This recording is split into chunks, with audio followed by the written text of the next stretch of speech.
চাঁদপুরের মাটি ও আবহাওয়া পাট চাষের উপযোগী। এবছর ৩,৯০০ হেক্টর জমিতে পাট চাষের লক্ষ্যমাত্রা ধরা হলেও আবাদ হয়েছে ৩,৬০০ হেক্টরে। ঘূর্ণিঝড় রিমেল সহ অতিবৃষ্টির কারণেই এ লক্ষ্যমাত্রা ব্যাহত হয়েছে বলে জানান সংশ্লিষ্টরা।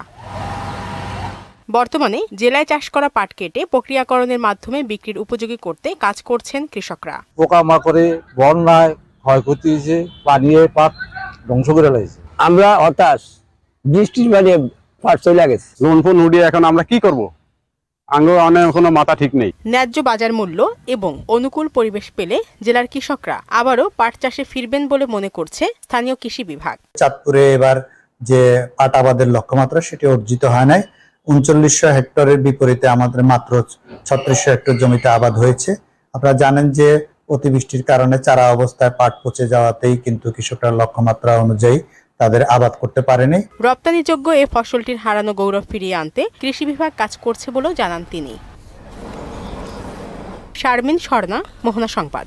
সুদবিহীন ব্যাংকিংয়ে আত্মশুদ্ধির পথ এনআরবিসি ব্যাংকের ইসলামিক ব্যাংকিং আল আমিন।